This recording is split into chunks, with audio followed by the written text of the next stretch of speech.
আ করে একটা চিৎকার দিয়ে বাসর ঘরে অজ্ঞান হয়ে গেলাম আমি, যা দেখে আমার উপর থেকে আমার বৃদ্ধ স্বামী মুমিন মিয়া তাড়াতাড়ি খাট থেকে নেমে গেলেন। আমি যে এত অল্প বয়সে এমন বৃদ্ধ স্বামীর ভার নিতে পারছিলাম না, সেটা ওনাকে কিভাবে বোঝাই। আমি খাটের উপর অজ্ঞান হয়ে পড়ে আছি, অথচ উনি টেনশন করছেন, ঠিকভাবে বাসরটা করতে পারছেন না। তাই উনি বিরক্ত ভরা দৃষ্টিতে একবার খাটের উপর দৃষ্টি নিক্ষেপ করলেন, দেখলেন আমি অজ্ঞান হয়ে পড়ে আছি। তাই উনি হন্তদন্ত হয়ে ড্রয়িং রুমের দিকে চলে গেলেন। ড্রয়িং রুমে বসেছিলেন ঘটক সাইফুল মিয়া। এই সাইফুল মিয়াই হচ্ছে যত নষ্টের মূল। সাইফুল মিয়ার কাজ হচ্ছে গ্রামে গ্রামে ঘুরে গরিব অসহায় মেয়ে খুঁজে মুমিন মিয়াকে বিয়ে করানো। মুমিন মিয়া প্রতি বছর শীতকাল আসলে অতিথি পাখির মতো একটা বিয়ে করে। 6 মাস সংসার করার পর উপযুক্ত দেনমোহর দিয়ে ওটাকে তালাক দিয়ে দেয়। মুমিন মিয়াকে হন্তদন্ত হয়ে ড্রয়িং রুমে ঢুকতে দেখে সাইফুল মিয়া বলল, মাঝপথে ম্যাচ পরিত্যক্ত হলো মনে হচ্ছে। আরে বেটা, মেয়েটা অজ্ঞান হয়ে গেছে, এখন কি করবে তাড়াতাড়ি করো। অজ্ঞান হয়ে গেছে মানে মরে টরে যায়নি তো? ওরকম কিছু মনে হয় না, তবে মনে হচ্ছে প্রেশারটা ওভাবে নিতে পারেনি। মুমিন মিয়ার কথা শুনে ঘটক আবার বলল, প্রতি বছর বছর কেন যে আপনার নতুন নতুন কচি কচি বউ লাগে সেটা আমি বুঝলাম না। গরমকালে আমার বউয়ের দরকার হয় না, কিন্তু শীতকালে বউয়ের দরকার হয়। আমার তো ধন সম্পত্তির অভাব নেই, আর বাঁচবই কয় বছর। তাই মরার আগে প্রতি বছর শীতকাল এলে আমি একটা একটা করে বিয়ে করি, আর সে চলে গেলে ওই মেয়ের উপযুক্ত দেনমোহর দিয়ে বিদায় করে দেই। আমার এত বয়স হলো, কিন্তু আমি একটা বিয়ে করতে পারলাম না। বিগত 7 বছরে আপনাকে 7টা বিয়ে করিয়েছি। আরে বেটা, এখন এত কথা না বলে তাড়াতাড়ি বাসর ঘরে গিয়ে দেখ, মেয়েটাকে সুস্থ করে তোল। মুমিন মিয়ার এমন কথা শুনে ঘটক আমাকে দেখতে চলে আসলো। রুমে এসে ঘটক আমার নাকের উপর হাত দিয়ে দেখলো বেঁচে আছি নাকি মরে গেছি। নাকে হাত দিয়ে নিশ্চিত হলো আমি এখনো বেঁচে আছি, কিন্তু সারা বিছানায় রক্তে লাল হয়ে গেছে। ঘটক মনে মনে ভাবলো, এই বুড়ো কচি বউ পেয়ে নিজেকে মনে হয় কন্ট্রোল করতে পারেনি, তাই সদল বলে মেয়েটির উপর ঝাঁপিয়ে পড়েছিল। ঘটক তাড়াতাড়ি বাথরুমে চলে গেল। বাথরুমে গিয়ে গোসল করার জগের মধ্যে পানি নিতে লাগলো, আর মনে মনে ভাবতে লাগলো এই মেয়ের কিছু হয়ে গেলে সেও কিন্তু ফেসে যাবে। তাই ঘটক কাঁপছিল। জগের মধ্যে পানি নিয়ে আবারও বাসর ঘরের দিকে চলে আসলো। বাসর ঘরে এসে আমার মুখের উপর পানি ছেটাতে লাগলো, কিন্তু অতিরিক্ত রক্তক্ষরণের কারণে আমার হুঁশ ফিরে আসছে না। সে 2-1 বার দেওয়ার পরেও যখন আমার জ্ঞান ফিরে আসছে না, তখন সে মুমিন মিয়াকে ডাকতে লাগলো, নানা ও নানা, একটু তাড়াতাড়ি এদিকে আসুন। ঘটক সাইফুল মিয়ার ডাক শুনে মুমিন মিয়া বাসর ঘরে আসলো। কি রে, মেয়েটার এখনো হুঁশ ফেরেনি? কি করে হুঁশ ফিরবে? আপনি মেয়েটার যা অবস্থা করেছেন, ওর কি হুঁশ ফেরার কোনো সুযোগ রেখেছেন? বুড়ো বয়সে ছোট মেয়ে বিয়ে করেছেন, তার সাথে একটু হুঁশ করে মেলামেশা করবেন না? পুরো শীতকাল তো পড়েই রয়েছে, এমন তো না যে মেয়েটাকে কালকেই বিদায় করে দিচ্ছেন। এখন কি করবি কর। কি আর করবো, মেয়েটাকে তাড়াতাড়ি হসপিটালে ভর্তি করাতে হবে। তাহলে দাঁড়িয়ে আছিস কেন? তাড়াতাড়ি ভালো কোনো হসপিটালে নিয়ে চল। তারপর সাইফুল মিয়া আমাকে কোলে তুলে নিয়ে হসপিটালের উদ্দেশ্যে চলে গেল। এবার ফিরে আসি মুমিন মিয়ার সাথে আমার বিয়েটা কিভাবে হলো। গত 2 দিন ধরে ভাবি আমাকে ভাত খেতে দেয়নি। ক্ষুধায় রুমের মধ্যে ছটফট করছিলাম। আমার বাবা মা বেঁচে নেই, সৎ ভাইয়ের সংসারে বড় হয়েছি। আমার সৎ ভাবি আমাকে বিয়ে দিতে চায়, তাও একটা ঘাটের মরা বুড়োর সাথে। আমি এই বিয়েতে রাজি হচ্ছি না দেখে আজ 2 দিন ধরে আমার খাওয়া দাওয়া বন্ধ করে দিয়েছে। শেষে না পারতে আমি ভাবির সাথে কথা বলার জন্য রান্নাঘরের দিকে গেলাম। ভাবি তখন রান্নাঘরে দুপুরের রান্নাবান্নার কাজ নিয়ে ব্যস্ত ছিল। এর কাছে গিয়ে বললাম, ভাবি আমার অনেক ক্ষুধা পেয়েছে, আমাকে 2টো ভাত দাও না। সাথে সাথে ভাবি চেঁচিয়ে বলল, 1 মুঠো ভাতও দেবো না, তুই তো আমাদের কথা শুনিস না। ভাবি, আমি লেখাপড়া করব, এখন বিয়ে করব না। তোর বাবা মারা যাওয়ার সময় তো অট্টালিকা রেখে যায়নি যে আমি তোকে বসিয়ে বসিয়ে খাওয়াবো। তখনই ভাত পাবি যখন তুই ওই বুড়োকে বিয়ে করতে রাজি হবি। প্লিজ ভাবি, তুমি আমার উপর এতটা নির্দয় হয়েও না, আমাকে 1 মুঠো ভাত দাও। কোনো ভাত পাবি না, তোর ভাইকে গিয়ে বল তোকে ভাত দিতে। শেষ পর্যন্ত আমি নিরুপায় হয়ে ভাইয়ের রুমের দিকে গেলাম। ভাইয়া তখন ওনার মেয়ের সাথে খাটের উপর বসে খেলা করছিল। আমাকে দেখে ভাইয়া মুখ ফিরিয়ে নিল। আমি ভাইয়ার কাছে গিয়ে অনুনয় বিনয় করে বললাম, ভাইয়া ভাবি গত 2 দিন ধরে আমাকে ভাত দিচ্ছে না, আমি পানি খেয়ে খেয়ে আর কতদিন থাকবো? ভাইয়া বলল, যদি থাকতে না পারিস তাহলে বিয়ে করতে রাজি হচ্ছিস না কেন? ভাইয়া, আমি যদি তোমার আপন বোন হতাম তাহলে তুমি কি পারতে আমাকে একটা ঘাটের মোড়া বুড়োর সাথে বিয়ে দিতে? আমার কথাটা শুনে ভাইয়া উত্তেজিত হয়ে দাঁড়িয়ে গেল। কি বললি তুই? আমি তোর আপন ভাই নয় বলে তোকে ঘাটের মোড়া বুড়োর সাথে বিয়ে দিচ্ছি? আরে তুই যদি আমার আপন বোন হতি তাহলে নিশ্চয়ই আমার কষ্ট বুঝতে পারতি। আমি তখন মুখ ফসকে বলে ফেললাম, তোমরা এই বুড়োর সাথে আমাকে টাকার লোভে বিয়ে দিচ্ছ। টাকার লোভ মানে? আমি সব শুনেছি। ভাবি মোবাইলে ঘটকের সাথে কথা বলছিল। ঘটক বলেছে ওই বুড়ো নাকি আমাকে 3 মাসের জন্য বিয়ে করবে। এই 3 মাসের জন্য ওই বুড়ো নাকি ভাবিকে 3 লক্ষ টাকা দেবে বলেছে। আর সেই টাকার লোভ সামলাতে না পেরে তুমি আর ভাবি আমাকে ওই বুড়োর সাথে বিয়ে দিচ্ছ।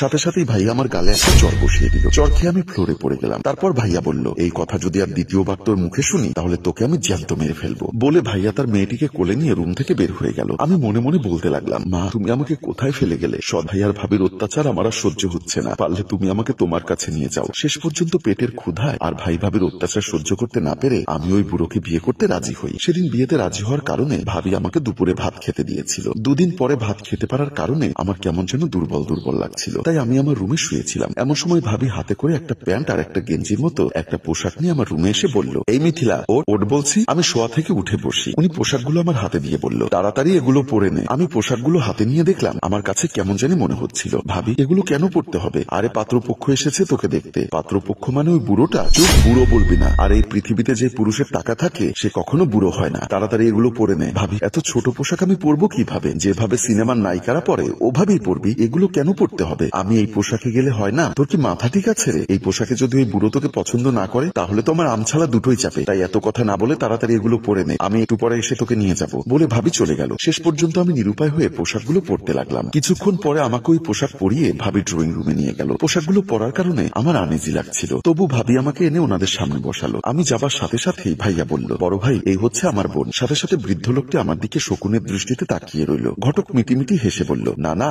এই মেয়ে কি এবার শিখে চলবে? বৃদ্ধ লোকটি যখন আমার দিকে ওভাবে তাকিয়েছিল আমার কেমন জানি লজ্জা লাগছিল। ওনার দৃষ্টিতে আমি বুঝতে পারলাম এই বুঝি লোকটি আমাকে কি লেখাবে। ওনাকে আবারও ফ্যাল করে তাকিয়ে থাকতে দেখে ঘটক বলল, ও না না, বলো না এই মেয়ে চলবে কিনা? বৃদ্ধ লোকটি বলল, আরে চলবে কি, দৌড়াবে। গত ৩-৪ শীতে এমন একটা বউ তুই আমাকে জোগাড় করে দিতে পারিসনি। ওনার এমন তৃপ্তির ঢেকুর তুলতে দেখে ঘটক বলল, মাশাআল্লাহ, তাহলে বিয়েটা ফাইনাল করতে পারি। আমার বড় ভাই বলল, বড় ভাই আমার বোন খুবই লক্ষ্মী মেয়ে। সাথে সাথে বৃদ্ধ লোকটি বলল, ভাইজান আপনি আমাকে বড় ভাই বলে লজ্জা দিবেন না, আমার নাম হচ্ছে মমিন আব্দুল মমিন খান, আপনি আমাকে আজ থেকে মমিন বলেই ডাকবেন, বয়সে না হোক, মানে আমি তো আপনার ছোট বোনের জামাই হব। সাথে সাথে ভাবি বলল, বোনের জামাই পরে হবেন, আগে বলুন কত টাকা দিবেন? ঘটক বলল, মোবাইলে তো আপনাকে সব বলেছিলাম, আমার নানা ৩ মাসের কন্ট্রাক্ট ম্যারেজের বিনিময়ে আপনাদেরকে ৩ লক্ষ টাকা দিবে। সাথে সাথে বৃদ্ধ লোকটি বলল, মেয়ে দেখে আমার ভারী পছন্দ হয়েছে, তাই আমি আরো ৫০,০০০ টাকা বাড়িয়ে দিব। ভাবি বলল, সব টাকা কিন্তু বিয়ের আগে নগদে দিয়ে দিতে হবে। বৃদ্ধ লোকটি তখন হাসতে হাসতে পকেট থেকে ১ লক্ষ টাকার একটা বান্ডিল বের করে ভাবির দিকে এগিয়ে দিয়ে বলল, এই নিন, এখানে ১ লক্ষ টাকা আছে, বাকি ২.৫ লক্ষ টাকা কবুল বলার আগেই দিয়ে দিব। আমার তখন মনে হচ্ছিল আমি যেন কোনো আসবাবপত্র। আমাকে ৩ মাসের জন্য ভাড়ায় নিয়ে যাচ্ছে এই বৃদ্ধ লোকটি। নিজের প্রতি নিজের ঘৃণা জন্মালো। এর মধ্যে ঘটক, বড় ভাই আর ভাবি মিলে বিয়ের কথাবার্তা পাকাপাকি করে ফেলতে লাগলো। আর আমি মনে মনে আল্লাহকে বলতে লাগলাম, আল্লাহ, পৃথিবীতে যার বাবা মা নেই তাকে তুমি পৃথিবীতে রেখো না, যদিও রাখো তাহলে এমন ভাই ভাবির সংসারে রেখো না, এমন জনম যেন আর কারো না হয়। সেদিন শেষ পর্যন্ত ওই বৃদ্ধ লোকটির সাথে আমার বিয়ের কাবিননামা হয়ে যায়। শেষ পর্যন্ত বৃদ্ধ লোকটির সাথে আমার বিয়ে হয়ে গেছে। আমি বাসর ঘরে বসে বসে কাঁদছি। পাশে আমার ভাবি বসে মোবাইলে কার সাথে জানি কথা বলছেন। উনি বলল, শোনো, আজ কিন্তু ২.৫ লক্ষ টাকা পাবো, আমার গহনাগুলো রেডি হয়েছে তো, আমি কাল সকালে এসে টাকা দিয়ে গহনাগুলো নিয়ে আসবো। আমাকে বিয়ে দিয়ে ভাবি সেই টাকা দিয়ে ওনার গহনা বানাচ্ছেন। এমন সময় দেখলাম বৃদ্ধ লোকটি হাসতে হাসতে বাসর ঘরে প্রবেশ করলো। উনি আমার পাশে এসে বসে বলল, বড় ভাবি আপনারা কি চলে যাবেন নাকি থাকবেন? ভাবি বলল, না ভাই, আমরা থাকতে পারবো না, আপনাকে বাসর ঘরে বসিয়ে দিয়ে আমি আর বাবু এখনই আমাদের বাড়িতে চলে যাব। বৃদ্ধ লোকটি তখন বলল, তাহলে যান, ডাইনিং এ আপনাদের খাবারের ব্যবস্থা করা আছে, খেয়ে দিয়ে যাবেন। ভাবি তখন বলল, তার আগে বাকি ২.৫ লক্ষ টাকা দিয়ে দিন, তারপর মনের সুখে আমার ননদের সাথে বাসর করুন। বৃদ্ধ লোকটি তখন হাসতে হাসতে বলল, হিসাবের ক্ষেত্রে দেখলাম আপনি বড়ই পাকা, আচ্ছা দাঁড়ান, আপনাকে ২.৫ লক্ষ টাকাই দিচ্ছি বলে উনি ভাবির হাতে ২.৫ লক্ষ টাকা তুলে দিলেন। ভাবি টাকাগুলো পেয়ে হাসতে হাসতে বললেন, যাই রে মিথিলা, আশা করি তুই এখানে অনেক শান্তিতে থাকবি, আর কোনো সমস্যা হলে আমাকে ফোন করিস বলেই ভাবি বাসর ঘর থেকে চলে গেল। ভাবি যাওয়ার পর লোকটি আমার সামনে বসে আমার দিকে আবারও আগের মতো ফ্যাল করে তাকিয়ে রইল, আর আমি একাধারে কান্না করেই যাচ্ছি। উনি বলল, এভাবে কাঁদছো কেন? আমি ওনার কোনো কথার উত্তর না দিয়ে কাঁদতে লাগলাম। উনি আবার বলল, ও বুঝেছি, তুমি মনে করেছো বুড়ো হয়েছি বলে আমার গায়ে জোর নেই, দাঁড়াও তোমাকে আমি আমার গায়ের জোর দেখাচ্ছি বলে বৃদ্ধ লোকটি উঠে লাইট অফ করে দিলেন। এর পরের কাহিনী তো আপনারা সবাই দেখেছেন। আমি হসপিটালের বেডে অচেতন হয়ে পড়ে আছি। আমার মাথার পাশে দাঁড়িয়ে আছে আমার সেই কথিত স্বামী বৃদ্ধ লোকটি, এবং ওনার সাথে দাঁড়িয়ে আছে আমার ভাই এবং ভাবি। ডাক্তার সাহেব আমাকে দেখে বললেন, আপনারা তো মামলা খাবেন, এত অল্প বয়সী একটা মেয়েকে বিয়ে দিয়েছেন ওনার মতো একটা বৃদ্ধ লোকের সাথে। কথাটা শুনে আমার ভাবি হাউমাউ করে কাঁদতে লাগলো। তারপর ডাক্তার সাহেব বৃদ্ধ লোকটির দিকে তাকিয়ে বলল, আপনার তো ফাঁসি হওয়া উচিত, এই বয়সে এসেও আপনি বিয়ে করতে চান আপনার হাঁটুর বয়সী একটা মেয়েকে। এখন এই মেয়ের যদি ২৪ ঘন্টার মধ্যে জ্ঞান না ফেরে তাহলে তাকে সরকারি মেডিকেলে ভর্তি করাতে হবে বলে ডাক্তার সাহেব চলে গেলেন, আর ওনারা সবাই ভয়ে কাঁদতে লাগলেন। হ্যালো ভিউয়ার্স, টাকার লোভ মানুষকে মানুষ থেকে অমানুষ করে দেয়। আমাদের গল্পটি সম্পর্কে আপনাদের মূল্যবান মতামত কমেন্ট বক্সে লিখে জানান, আর গল্পটি ভালো লাগলে এক্ষুনি শেয়ার করে দেবার অনুরোধ রইল। ধন্যবাদ।